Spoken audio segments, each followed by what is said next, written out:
All right, so let me just briefly introduce Stephen Fiedler here. I can say that in Finnish, actually. I used to live there. I'm sure you say it differently. No, I say it like You that do? now. Yeah, in the States, my parents say Pithle, but yeah, I've been saying it like Pithle. All right. recently. Okay. So I need to say I'm Kurt Anderson because I can see quite a few faces here that I haven't seen before, which means that probably you're either new PhD student, MRS student, or maybe supervisors or things like that.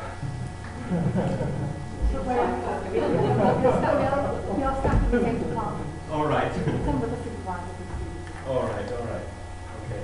So because you are here, we will have the announced meeting after the presentation, which is only for students in that case. Be aware there's coffee and tea down there. You may as well help yourself with coffee before Stephen starts. For the first time ever, I think in WIPS history there is juice. There is a liter of juice here. So grab the opportunity. Otherwise, ladies and gentlemen, Stephen Fiedler, work in progress about metaphors on YouTube. Right. Thank you guys so much for coming. We were talking about the coat of arms here. Apparently no one has seen it before, but I feel like it's a beautiful thing. I guess I'm doing the first one because I need to get my seminar out of the way. In May, I'm having my second daughter, because I'm not having one, my wife is. So I'm trying to get mine out of the way quickly, but the problem with that is that I'm still not very far along on my dissertation work yet, but we're just finishing with the MRS students, we're just finishing the 4th top module. So very beginning of what I'm going to be talking about or be doing. So, but hopefully I'll have something useful. So the 3 things that I want to talk about today. Sorry, there we go. Just talk a little bit about the kind of the theoretical frameworks that I'm going to be using. A little bit about my transcription method. And then hopefully you all will have some useful things to share with me about the work that I'm doing. So we'll start out talking about the theoretical frameworks that I'm using. Like I said, I was just writing my literature review now, so I'm at the very beginning part. So I just want to talk about a couple of people that, or a couple of people and ideas that I'm interested in. Mostly, the person who's been on my mind the most probably is Bakhtin and the dialogic imagination. I can never say that correctly though. Dialogic imagination. I like Bakhtin from what I've read so far because of I think he likes language. He doesn't just like, he loves language in a way that I find to be really compelling in his writing. And I did my first degree in creative writing, so I've been really attracted to Bakhtin. This is the idea in particular that I'm interested that Bakhtin talks about. The idea that there are 2 forces pulling on language. We have the utterance, the person speaking is here. There's a force pulling towards sort of the community of speakers, and there's a force pulling away from the community of speakers at the same time. So then within the utterance, people are going for something new and also being sort of reined in by the community of speakers. This is his quote. He says, the process of centralization and decentralization, of unification and disunification intersect in the utterance. The utterance not only answers the requirements in its own language as an individualized embodiment of speech act, but it answers the requirement of heteroglassia as well. If you aren't familiar with this term, this is sort of like the multitude of speakers, everyone speaking the language. It is in fact an active participant in such speech diversity. So this idea, to go back to this, that language is at one time being constrained and at one time moving forward. And I've been thinking about this a lot. I taught English in Japan for about 5 years, and when you are teaching non-native speakers of English, you have a lot of this pull. People going for new things, or things that there's no community of speakers keeping everyone together. And so as an English teacher, you sort of stand, you're the person trying to pull everyone from going off their own ways. but the idea, I think, is really important if you think about what language is. The other thing that's been on my mind is positioning theory. This is Ron Harry and Luke Lagenfeld. And this is one that I've just been thinking about most recently, probably in the last month or so, as this has come up in our discussions. I've been looking at the data that I have. These are a couple of ideas that Harry and Lagenfeld have referring to positioning theory, sort of their main idea, a 1998 book called Positioning Theory, I think. And these are some of the ideas from it. First, keeps getting away from me here. People use metaphors and images to invoke ways of being and positions. So when people are speaking, they're positioning themselves and positioning the person that they're talking to at the same time. For those of us in the cameras, race is only one of us. There's nobody here from the IMRES program. People are positioning themselves when they speak. This is their idea, but they aren't always aware that they are positioning themselves and positioning those around them. These positions are not non-contradictory autobiographies, so they are contradictory autobiographies. But this is, again, their phrasing, so important. And positions may be seen by one or another of the participants in terms of known roles. And so this is the important thing that I've gotten from this idea, is that sometimes people think there's a way to speak in a certain context. And we've traditionally understood this as being a role, but it's really just a way of positioning two people when they're speaking. So a doctor and a patient, there's maybe not a role of a doctor and a patient, but as a doctor is speaking, he's doing something, and as a patient is speaking to the doctor, they're doing something that makes a certain kind of relationship that is created in the evidence. I was looking for a cartoon that sort of got these three things, or got these four ideas, and this is, I think it got maybe 3 out of 4. You're just two people who found each other. People are making stories and positioning each other as they talk. Discourse dynamics approach to metaphors is Lynn Herman and others. And Lynn is here, so I'm going to do my best not to embarrass myself. First of all, just a definition of metaphor coming from Alice Dygan. I'm going to give you all of these references at the end of the talk. But Dygan says metaphors relate to two conceptual domains: the source domain and the target domain. The source domain consists of a set of literal entities, attributes, processes, and relationships linked semantically and inherently stored together in the mind. These are expressed in language through related words and expressions. The target domain tends to be abstract and takes its structure from the source domain through the metaphorical link. So I think traditionally people have seen, I say traditionally, maybe we should say classically, people have seen metaphors being comparison, right? That when you use metaphor, you're just comparing two things, and metaphor is nice, but it's not necessarily, you can get rid of it and still have the same meaning. And I think that idea is going away to be replaced with a more conceptual or cognitive idea about metaphor, that we use metaphor in the way that we think, also in the way, and not just as sort of a literary comparative device.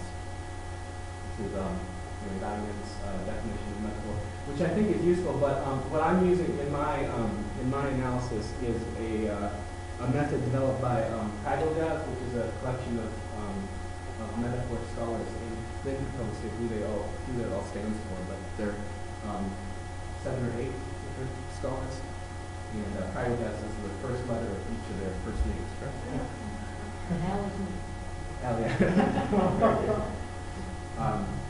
So they put together a development or a way to discover, to decide whether or not something is metaphorical in a text.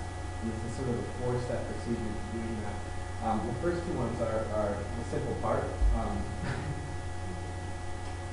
And the third part is hard to get kind of difficult.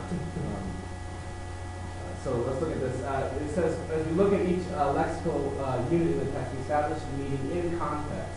That is how it applies to an entity relation, or attribute in the situation evoked by the text, or the contextual meaning. And we take into account what comes before and after the lexical unit. So this is important, I think, the idea that words happen in a context, especially important in the kind of research that I'm doing. So we'll talk about that a little bit more. But part B, for each lexical unit, determine if it has a more basic contemporary meaning in other contexts than one in a given context. Basic meanings are not necessarily the most frequent meanings of the lexical unit. So you look to see if there's a more basic meaning of the word, and then see if the lexical unit has a more basic contemporary meaning in other contexts than a given context. Decide whether the contextual meaning contrasts with the basic meaning that can be understood in comparison with it. This is sort of a neither type thing. And if that is yes, then it's a metaphor. It's metaphorical, I guess. This is another text that I'm using a lot. This is coming out. This is coming out then. Your discourse dynamics paper next month. So it's not. This isn't all related to that paper particularly, but this is the idea that discourse is a complex system. And complex systems theory is another one of Lynn's ideas, or another idea that Lynn is working with. But the idea of a complex system is a system that is dynamic and changing and can maybe become something different. It's maybe best contrasted with a simple system. A simple system has a set number of outcomes that it can only do three or four different, not three or four, but only a set different number of outcomes. So, for example, a signal, a traffic signal, is a kind of fixed system. There's only, I guess in the UK, there's 4 different outcomes you have. So that would be a kind of a simple system. A complex system doesn't have just 4 outcomes. It could have any number of outcomes. So the example from the book was about traffic jams. So a traffic jam is a kind of complex system. You have cars interacting with each other, and they come together to create the traffic jam. The traffic jam is a complex system that comes out. And I guess the car is kind of a complex system as well, but with the interaction that we have. So in this vision of discourse and metaphor is processal, emergent, and open to change. So that as we look at metaphor in the context of discourse, we're looking at something that is changing. And this word emergent, I think, is important too. I first came across the word emergent in Hopper's emergent grammar. I'm not sure if anyone's familiar with that, but the idea is that instead of grammar being this fixed set of rules that people have agreed upon, that grammar is something that happens when people talk. You have enough people talking. The same idea that Bakhtin has, that speakers constrain themselves. The emergent, so it's not something that we're necessarily trying to do. It happens when people start speaking. The same idea with the traffic jam, right? The individual cars are not trying to cause a traffic jam, but something that comes out of the system. And the last point is that metaphor-led discourse analysis, which is what I'm going to be trying to do, may be able to be used as a tool for understanding more about people's ideas, values, and attitudes. So I'm looking at metaphor in discourse to tell me about these things. Relate back to the positioning theory. Okay, this is the part that I'm comfortable talking about. The text that I'm looking at is primarily from YouTube. I started getting interested in internet communication altogether about 2 years ago. I was doing an MA with the University of Birmingham, and I looked at discourse on blogs. It was the first kind of research that I did into internet discourse. And I was watching YouTube a lot, as I think people my age do, and was seeing the same sort of things that I was looking for in blogs were sort of coming up in conversations on YouTube as well.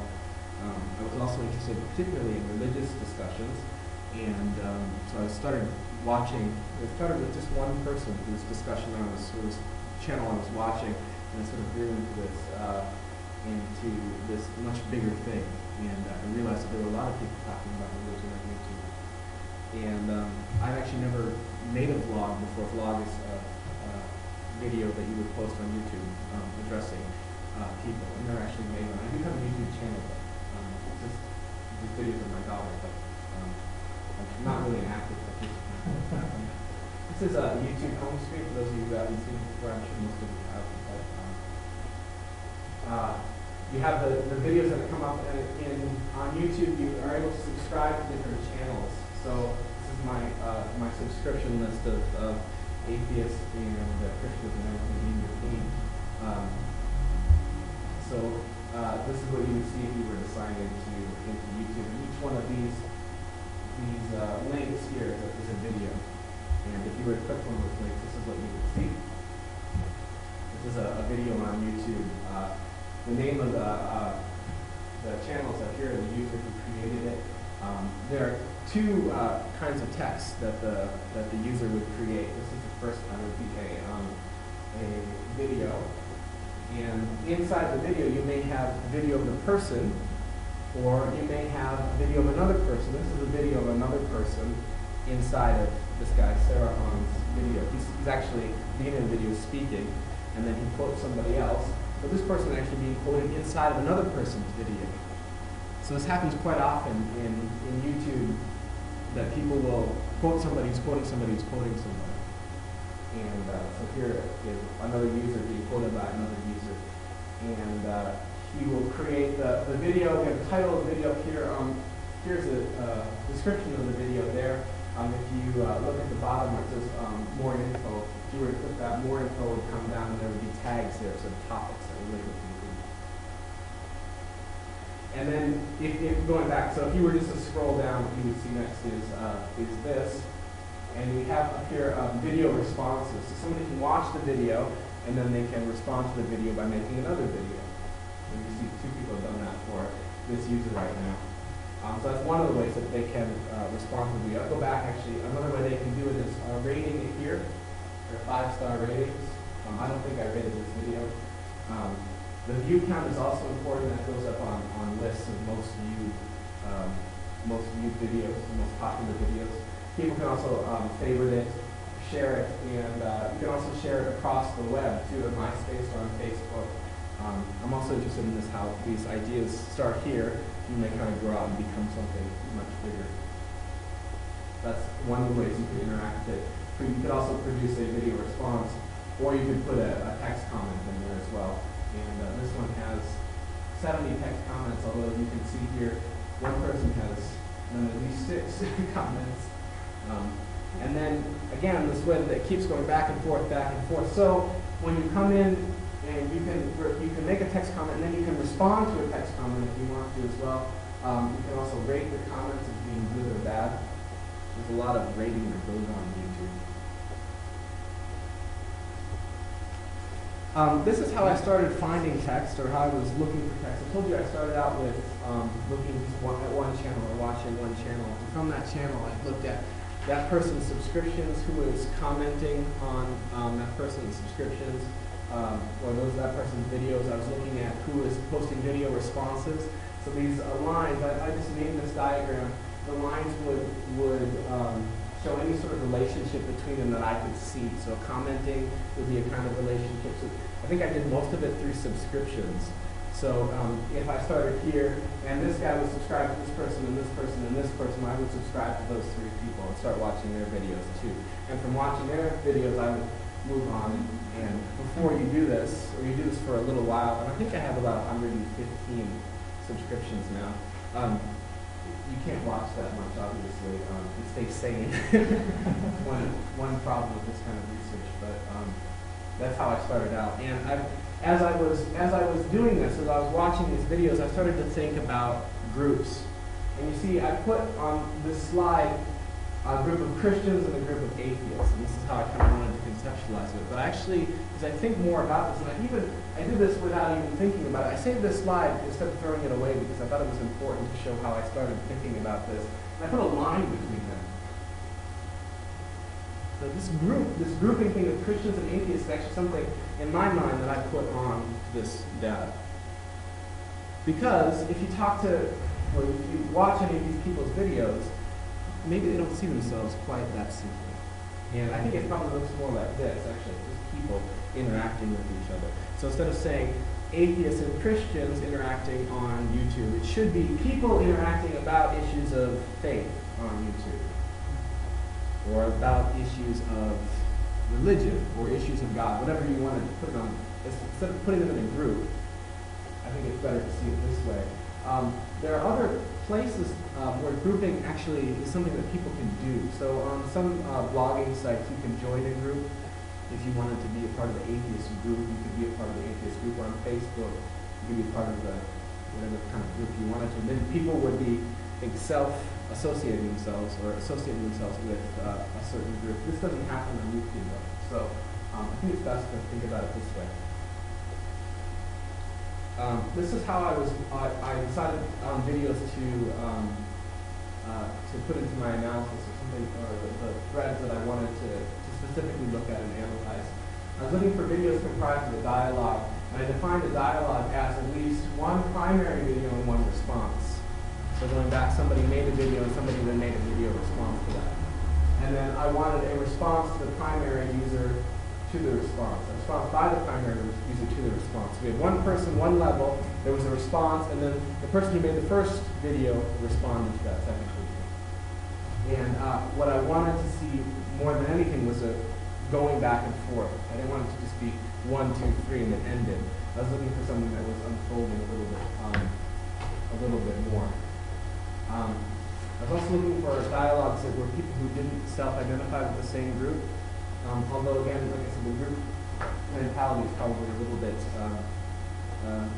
we need to be cautious about it. Although people do tend to talk about themselves in groups too. Say, I'm with this person, or I'm with this person, or we. They use the word we a lot. You kind of find out who that we is.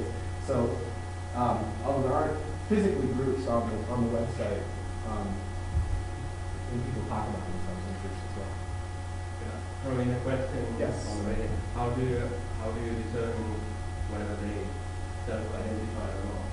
Well, people tend to talk about their friends. This is actually from the text, so it's not something that you'd have to watch the video to see who someone is talking about as their friend.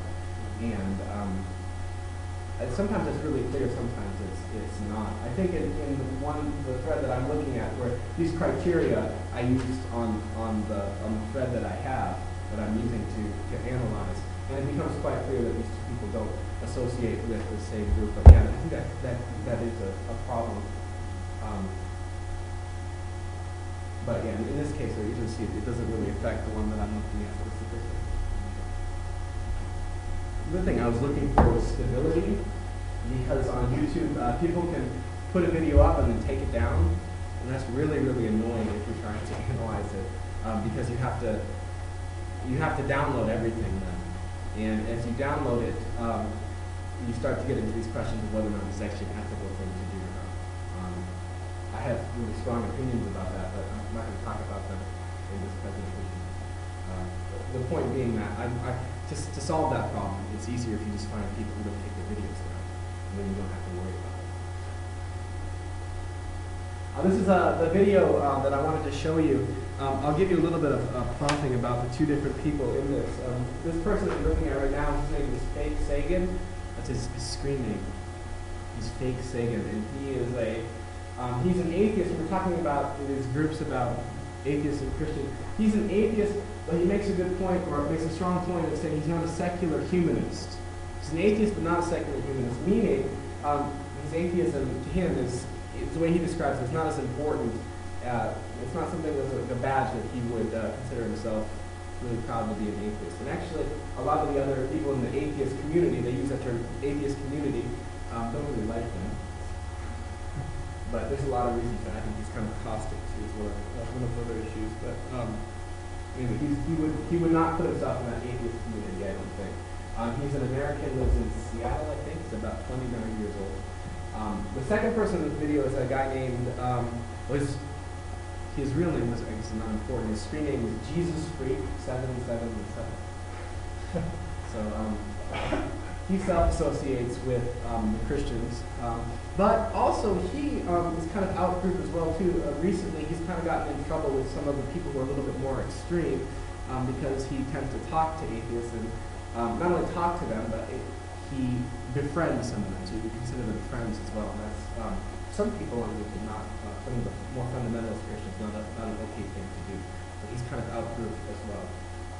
But this is a video I'll play for you. It's only about 2 minutes and it has two of them in there. I should warn you also, fake Sagan uses really colorful language as well, so there's no way to get around it when you start talking about YouTube videos. So I apologize in advance. Hopefully you can all hear it.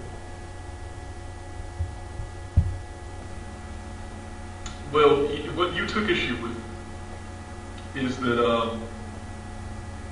I made this fallacious argument that well, you're not going around tilting in windmills all over YouTube for the cause of public standards of decency. So why would you single out Angel 13's video style?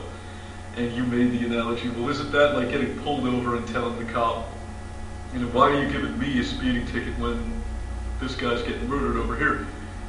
Here's where that analogy breaks down. Jesus freak. You're not a cop.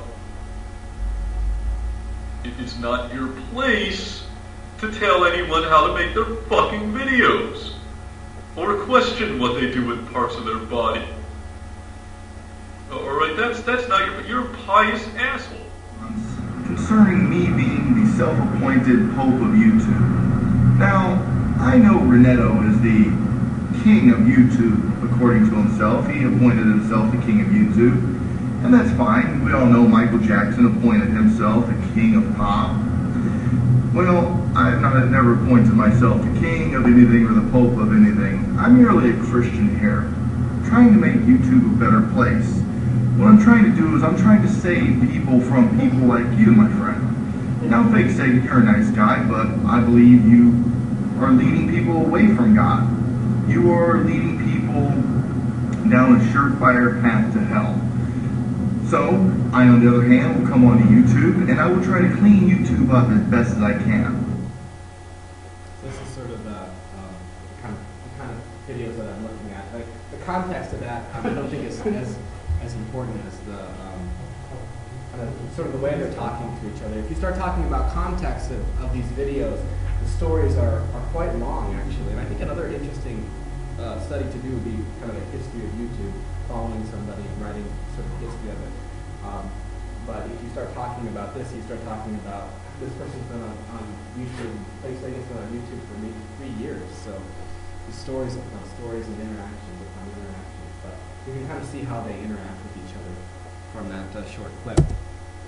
Okay, so this is kind of how this video thread unfolded. It started off up here with this video made by fake Sagan in the corner. There was actually a set of 3 videos that Jesus Freak responded to, and then fake Sagan responded to that, and then Jesus Freak responded to that video, and there's also one other response to this video.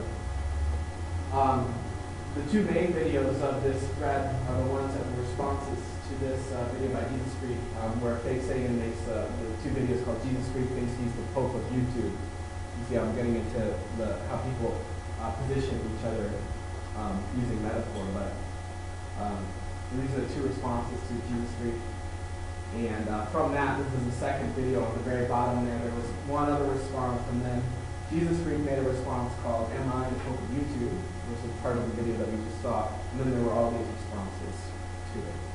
And some of these responses are real, and really actually people talking to the camera. This one, this one, this one. You can see some of these, though. This is actually somebody using an old video of Jesus Freak without a beard. So it's actually somebody's making content that's actually not a response. It's just maybe making fun of them or doing something else. But it's not necessarily related to the content of that video. Another way to look at it, this is the thread that I'm particularly interested in, the ones just where Fake Sagan and Jesus Freak are responding to each other. The first 3 videos, Jesus Freak's response and Fake Sagan's response, then this response by Jesus Freak has been taken down, and that's, like I said, one of the problems about stability. I don't know what happened to it. But the 2 responses I'll show there, Jesus Freak's last video is still there. So one of the things I have to do is sort of construct what happened in this missing video. Where I'm doing the most analysis, where I've actually transcribed carefully, and the transcription that we'll look at later is from one of these bottom videos. These are the 3 that I'm looking at most carefully for my MA or my MRes dissertation. Do these people know what you're doing? Fake Sagan, I emailed, and he emailed me back. I emailed him some questions, and he emailed me back saying he'd be willing to answer the questions, but he never. When I sent him the questions, he never responded. Jesus Freak never responded to my email too. I was talking about copyright issues earlier. YouTube makes very clear that when you put something on YouTube, it's a copyrighted text, and based on those terms of use, that's how I'm dealing with these videos, as they are copyrighted text. Now, if something were to come up and then come down, my opinion about this, I haven't seen anything in literature about it, but my opinion about it is that if I saw it and I transcribed it on the day that I accessed it, the day that it was published, then I would be able to use it. I'd make an argument for that based on the fact that there's no password protection, and the person knew that when they put it up, it was going to be accessed by the general public. And that'll be a big part of my dissertation as well. I'll have to justify that. But I think most people who've done this sort of research have the sense is that it's not password protected and anyone can access it. It's copyrighted material, and we can deal with this. If you want communication with them and they hope to see clarification from them? No. I was the only work that I've done with them is asking me some questions. I've asked a whole group of people questions about kind of some of the background questions as to why they were making videos. It wasn't stuff that I was looking for as text to analyze. I sort of wanted its background information. So no, I haven't told them explicitly that I'm writing a paper about that. My transcription method. We did this seminar last week. I think some of you were at that Elder seminar a couple of weeks ago, but you can see in transcription that there's a lot of people have different ideas about transcription. That transcription is analysis in itself because it can't. You're representing it. It's not actually the video that I'm using. I'm using representation in the video. So sort of my transcription I did based on 4 things. The first was intonation units, and that's a new term for you. It's a new term for me as well. There's on the handout I'll give you, there's a reference to it. I won't say too much about it except that the idea is you're trying to capture this is William Chase's idea that people produce language in spurts that are tied to thoughts. So you can read a little bit more about it in that paper if you're interested, but this is what I was trying to follow up, and I don't know if I did a good job or not, but that's what I was trying to do. I was also transcribing for gesture or action because I felt that this was very important in the videos. Although I don't know if I'm going to actually use that information in the end, but I did write down the gesture and action. I coded it for a metaphor and economy, and I also coded it for positioning. So at this point, I have my handout that I've been holding off from you all. Handout. And you can take a look at the kind of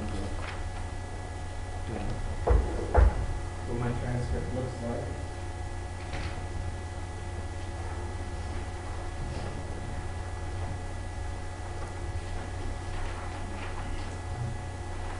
And this transcript here is from that last video by Jesus Freak, the final one in this thread. I'm sorry, no, it's not. Excuse me. This is from the first video that, the second to last video that Fake Sagan did about Jesus Freak being the Pope of YouTube. So you can take a look at that. I'll give you a second to look at it, and then I'll talk a little bit about it.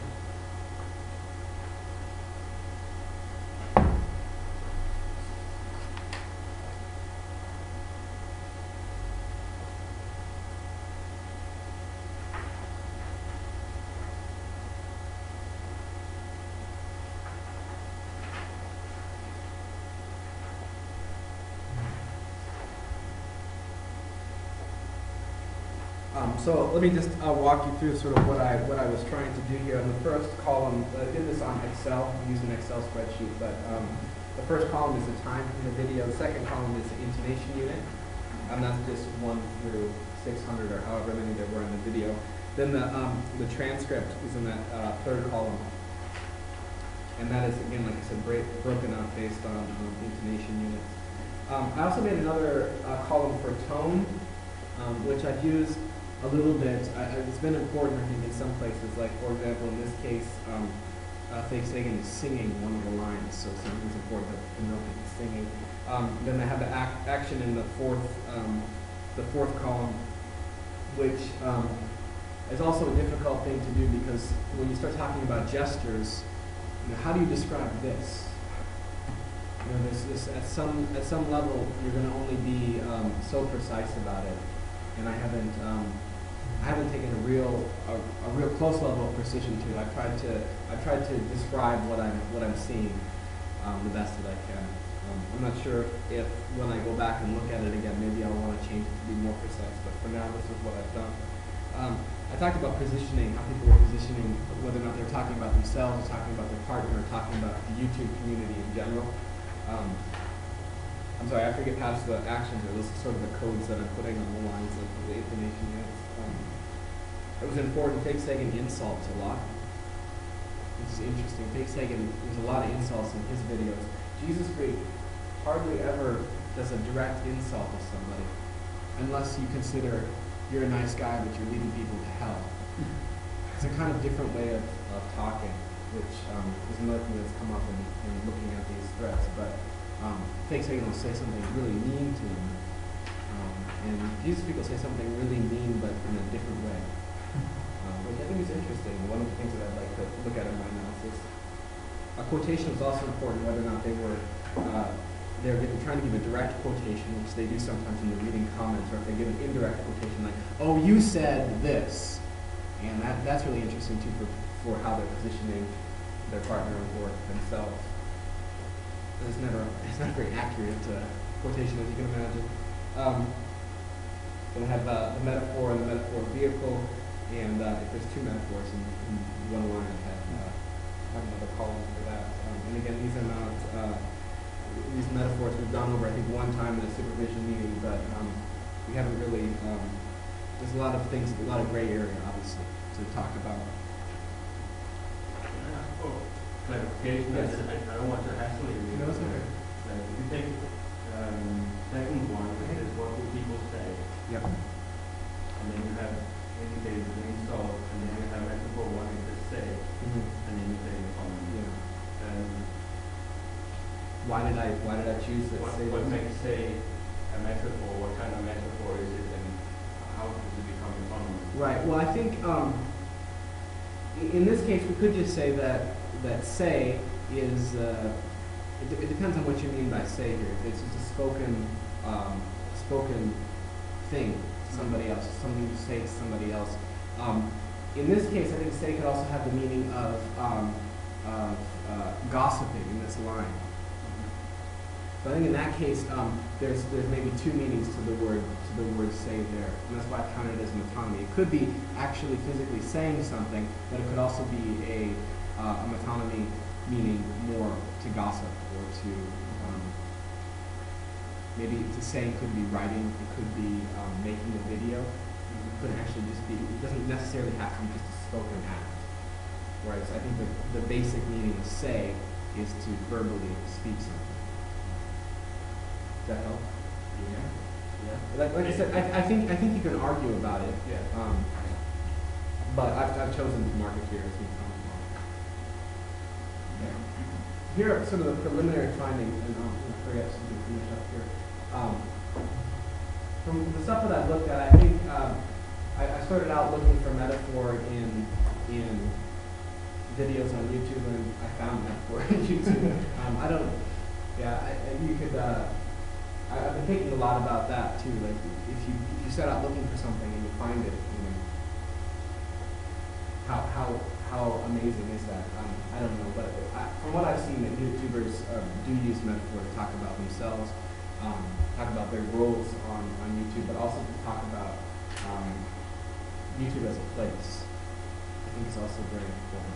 YouTube is really just a video posting site where people put videos, but suddenly it's become this place with as Fake Sagan and Jesus were talking about, the cops pulling people over. Now, how did it become this place, and in people's mind, how do they see themselves? I think that metaphor plays an important role in that. So it's a parallel universe. What? So it's a parallel universe, or Yeah. something like that. Not the parallel universe. And maybe it's an online representation of an offline world. How about that? Okay. And people try to use metaphor to make that happen. It's funny that you can't actually talk about it without metaphor. Right. Because you've said online and offline, which is a metaphor, and earlier you called it a site. So it's kind of impossible to do it. Yeah. Right? One of the problems about doing metaphor research is that you start talking about things and you go, oh, that's an easy metaphor to talk about. But it kind of gets back, I think, to the point that metaphor isn't just such as comparison that you could get rid of and talk about in a more basic way. We often use the word concrete, right? You talk about a more concrete way, but you can't really do that, right? YouTubers frequently position themselves by agreement with or opposition to other users. This is maybe something that I wasn't expecting to see, that people, this idea of atheism or atheists and Christians, I think that the reason I initially felt that way in looking at it was because people argue from that point quite often. And so they start talking about start talking about atheists or the atheist community or the Christian community, something that people are creating on the website. And even though there isn't that function for groups on the website, they're still doing it. I think it's really interesting. And this is one of the ways that I'd like to go as I get a little bit further into the PhD. Is this any different in the real world? No, I don't think so. Well, because but in the real world we have buildings and we have clubs and those sorts of things. I think that online it's more difficult to do that sort of thing. Or I can say it's more difficult. They do it in a different way.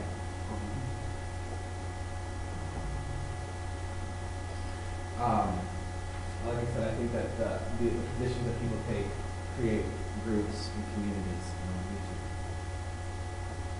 These are the questions that I have for you. What else should I be looking for coding for? I think this is a big question because as in my supervision meetings, we've talked about these transcripts and some of the interesting things that I need to be looking for. It can go on and on. There's a lot of different things that we could be looking for, and I sort of cropped it down to what I felt was important, so that I can write something. I have to write a dissertation at some point here. But maybe as I think about redoing this or making this a smaller part of a bigger study, maybe there's something I'm missing, and I'm hoping that some fresh eyes will help me to see that. The other question about theoretical frameworks that you think might be helpful in looking at this. Like I said, I gave you a real basic summary of the stuff that I'm looking at now. But maybe there's something I need to be looking at. It's different. Number 3, is there anything else that I'm potentially missing? You look at this transcript and you heard me talking today. And I'll put those 2 questions up there like that. So, but I'm done. That's all I have to say. So hopefully now we can get some feedback or ideas from you.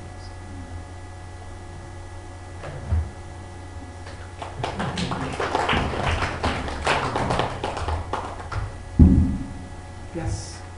I just wondered, with the videos that were taken down, Yeah. I wondered if people ever responded to them after they've gone, and if there's any significance in them after bring something back that someone else can take away. You know what I think happens, maybe just instead of just particular videos, sometimes whole channels will be deleted. So somebody would be there, a very important person, like there was just a person who had 20,000 subscribers who disappeared. And that was actually the original person that I was most interested in when I started this study. That person went off. There's a whole story behind that, but he's gone now. And so, people have reposted some of his videos, and people continue to talk about him as though, they know he's gone, but they're still talking about him coming back, or the possibility of him coming back. So yeah, I think people are still talking about issues that get deleted. But I think at some point, once you delete your channel, your longevity is I don't know. There's going to be an end to it because people aren't going to keep talking about somebody who's not there to defend themselves. Yes. Typically do a lot of positioning work around rotation. Yes. And you were mentioning that this is happening in the data. Right. And, I wondered if you looked at that Keynes and Voloshinov's work on reported speech. No. Because I think that would be very useful in looking at how people both position themselves in relation to what they're quoting and also obviously position the person who they're quoting. Okay. So it would tie into the other part of the framework as well. Okay. Okay. Very good. Thank you. Yes. Good point. Is anybody going to follow up on? Yeah, just about the role of gesture or action. Because we've got action doing different things. Right. Some of it looks like it's iconic. You describe it as iconic anyway. Right. And some of it looks like it might be impacting or to do with aligning oneself with the viewer or whatever. Right. So I guess it's just a way of dividing up gesture into different functions. Or action. So instead of just saying it's one thing, you need to look at it. Also, the difference is representing it. I think probably this is actually better to do, but some work by a more sort of defined actually in its storytelling. Okay. But it's similar because she's looking at a single person presenting. Okay. And she represents action by a series of symbols of bodily speech. Okay. That's probably too complex what you want, and just shows a different way of saying. Because that means at least you get most things in.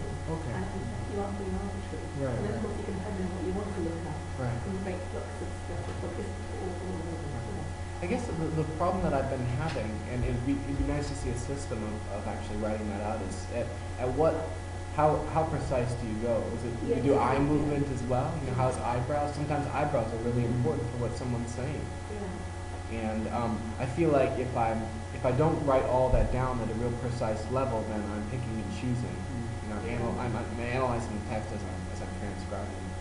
The problem is if you do everything, then you get all the drops and it becomes more useful. Right. You have to select it just into at some point. Right. But depending on whether you want to select it from the beginning, which is what you're doing here, which is very selective, or whether you want to get more down first and then out. Then whether you're looking at different certain functions of action or everything that someone does. Right. It will affect the way you transcribe it.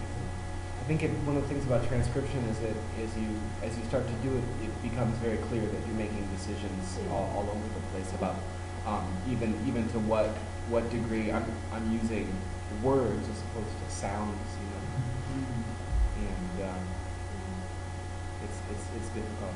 But I take your point. I think that's I'd like to see somebody. I'd like to see to see that system. I think it would be helpful. Okay, thank you very much. I appreciate it. Yes. I think you have mentioned that as well. It seems to me you have identified from the data the map. Yes. So how do you define that and why do you decide this one? Using that four-step procedure that we talked about during the theoretical framework, that's how I went about labeling these metaphor and not metaphor. Like I said, I think it gets difficult on some places, like we talked about. Say, do is another one that we've talked a little bit about in our supervision meetings. Screen names are another one I think that's really interesting. So Jesus freak, is that a metaphor? What is that exactly? And so maybe, yeah, I don't know. So that's the short answer, is that I was trying to use the metaphor identification procedure from private jets. I don't know if it's a theoretical framework, but certainly Lakoff and Johnson, Yeah. with them, have written extensively about that. Yeah. I'm sorry, actually I had in my notes here that I was going to mention Lakoff and Johnson, and I didn't, so yes. I think they also help sharpen your mind to detect them. Although what they never did was to define exactly what they meant by metaphor, Yeah. and identify it, which is why the family does Sorry? Which is why the fragile jazz system is so interesting, because it's been like more than 20 years since and finally, Another I wanted to mention is Hayden White. He's also from Chicago, I think, just like Marco and Johnson. He wrote a book, he wrote it in the 80s, I believe early 80s, Tropics of Discourse. One is called, another is called Meta-History. I was studying history at the time, and the first 40 pages of Meta-History is, in my view, a brilliant theoretical framework where, if I can explain it, he's distinguishing between metaphor, metonymy, synecdoche, I don't even know how you pronounce it. Sorry? synecdoche. Enough? Okay. I'm only reading about it. And then the final is irony. And he's examining histories of the French Revolution and detecting patterns in 4 different authors, history writers, showing how they each have a preferred trope, as these are called, and then one is writing it as a comedy, the other as a tragedy, and the third as a romance, and finally the fourth as satire. I was just wondering, could this be applied to what people are doing on YouTube? Just wondering. Okay. You only need to read 40 pages to realize it. Okay. Are you asking about the define themselves? So the attention said not the group of differentiate is not enough. But I was thinking that further on, maybe you'll have time to show these connections and you subsidize them into entities and then you sort of kind of move away from them. And so in end up by having the kind of because when you have your side, you've got division that you were worried was your own artificial division or was imposing something on it. It struck me that of course you've got relatively few links in the context. Right. If what is without an individual, it makes them bridge that gap and it makes them interact with the one that is most clearly opposite to them. Whereas there are a number of others on the with that group who are clearly happy to talk within the community about views from outside the community but weren't bridging the gap themselves. So I kind of been struck by that in context where you're then saying you're worried about imposing that group on the outside.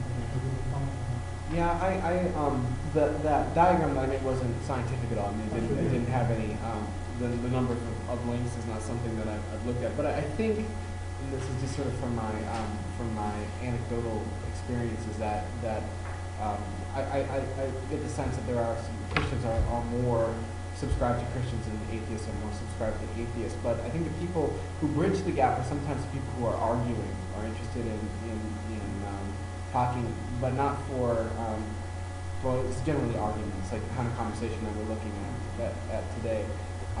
But it does help create, drama, so they just call it drama, and that increases views and makes people interested. But so to your point about groups, yeah, maybe I want to put those labels back on, but I want them to be less, maybe I'll use a lighter font. Well, and the other experience that I had in doing this, and I've been watching some of these people for a year and a half now, is that what happened in the last couple of months was that one of the Christian groups sort of split into two. The groups of people, the people that I was looking at, and they were the kind of the people who said, no, we shouldn't call atheists or people who aren't Christians, we should call them friends, and we should have our group here where we only are talking to each other. And there was a group of Christians who said, well, maybe we could be friends with atheists as long as we make sure that we tell them that they're going to hell. And so, but that argument happened, and there as people were speaking, again, it wasn't a function like joining a group, but as they were speaking, it seemed like they were creating groups. And then with the atheists, is this secular humanist versus atheist. Sort of that was an important thing for them too. So maybe they are creating their groups. Yeah, and the groups are emerging and changing. Right. Yeah. Back to that to the complex systems idea is that the complex system is all, well, depending on how you look at it, could be the complex system is all these channels interacting, and from those channels interacting, we have groups of Christians and atheists, and then as those channels or those groups interacting, you have something new and something new, something new. But only temporarily stable. Yeah. When you start with atheists, you kind of stabilize. Right. Well, and the problem with that too is that once you try to stabilize them and they don't fit into those groups, then you have problems. I was going to, sorry. David, yeah, I was just going to agree with David because we've had our supervision meetings and you were saying, first I was looking at atheists and Christians and then I thought maybe I was imposing that on the data. The first thing I thought when I saw that diagram is, that's real, that division. It's hardly crossed at all. Where I think it might break down is where you've got people like who identify differently within what seem to be these communities. Like you've got Dave Sagan who insists that he's not a liberal humanist and the others are, or you've got Christians who identify one way and Christians who identify another.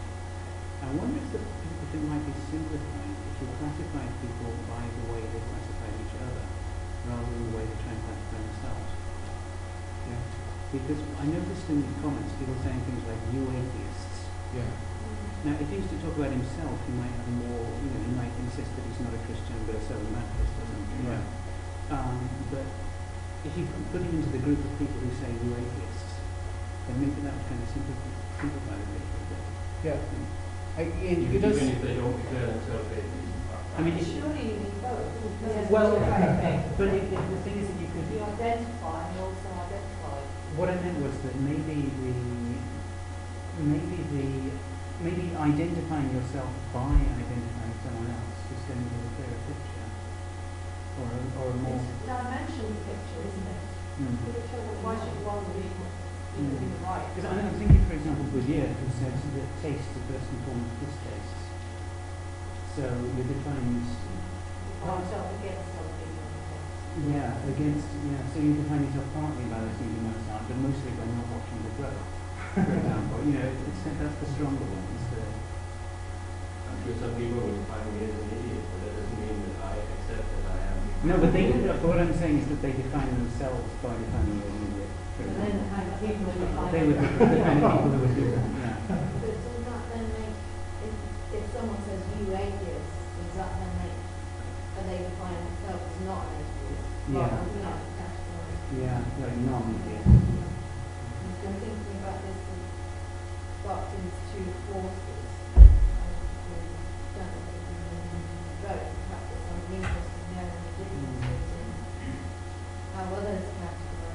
Right. Well, I guess what I find really interesting about this is that and this goes back to the complex systems idea, is that depending on where you stand, it's a different set of systems or a different set of issues. So we're talking about atheists and Christians, but another set of videos that I'm watching now is white supremacists versus not white supremacists, but all atheists.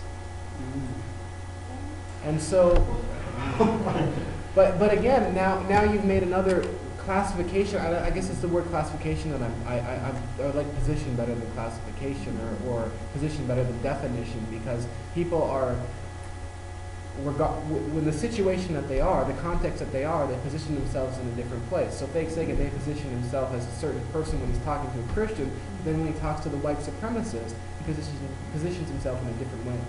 He's a different person. And that's why I like that theory for describing what's happening.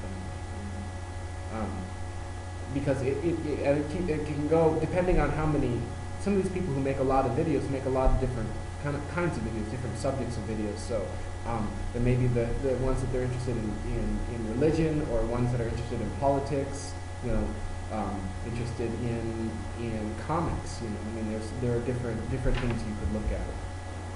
Religion is just one thing of many.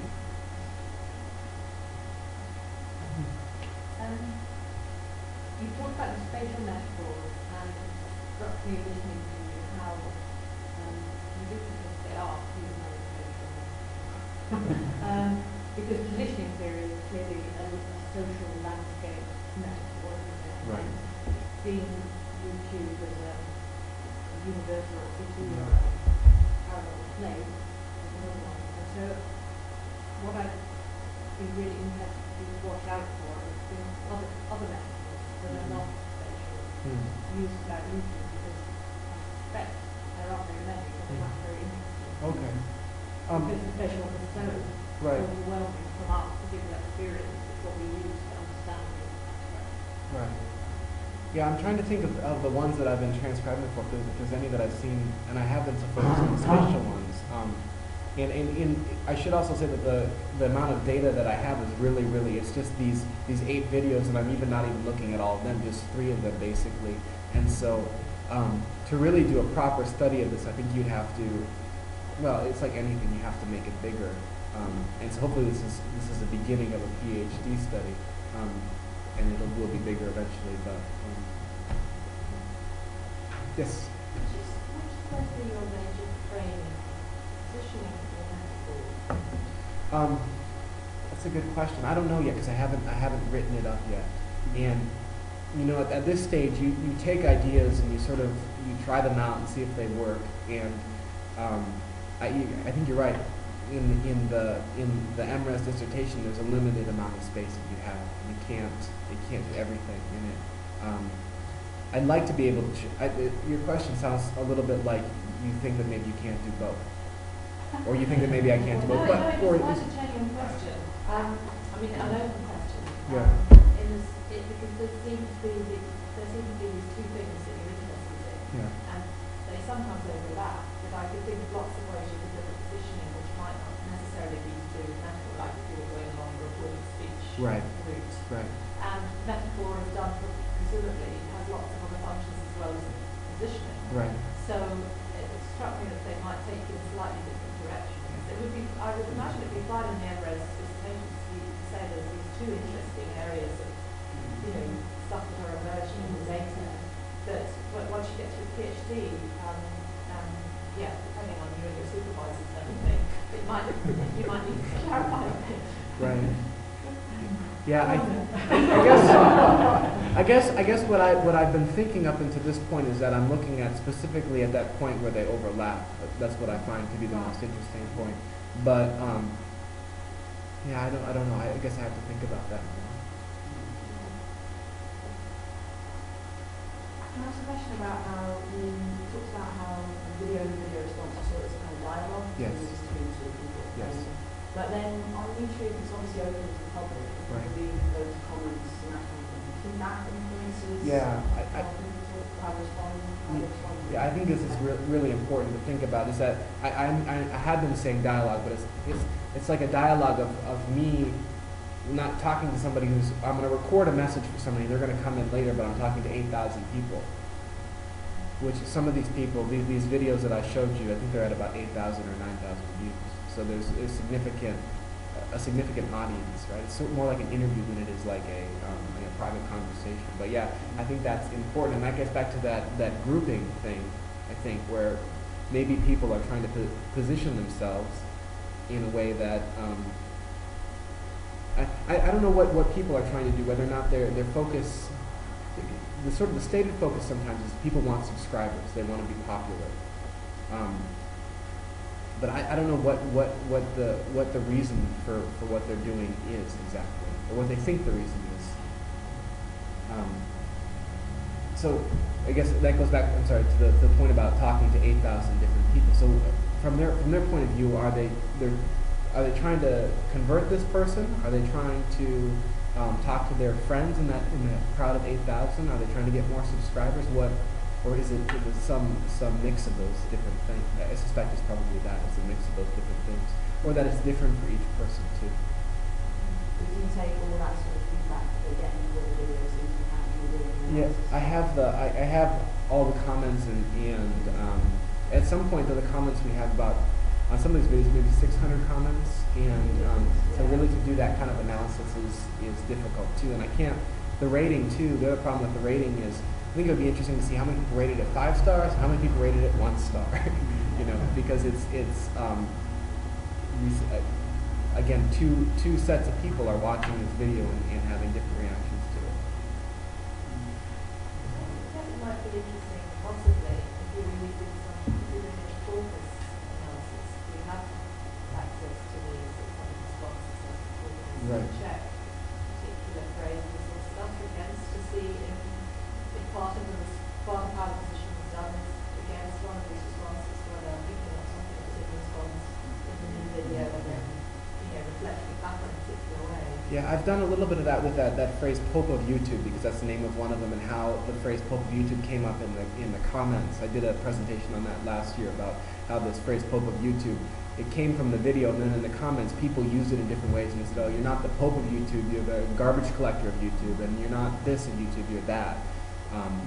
Or the king of YouTube. What do you think of king of YouTube, Pope of YouTube? There's one more. I don't remember what it was, but yeah, so the people are picking up these ideas and playing with them. But again, when you have the data, you start looking at how much data you have, and as you write it up, you're kind of going, it's going to cut back. And I haven't even started writing up yet. So. Could search for metaphors, for example, in these corpus. Yes. Yeah. If I go through and do the metaphor identification procedure for all the comments too, I could do that as well. But that, like I said, is a lot of work.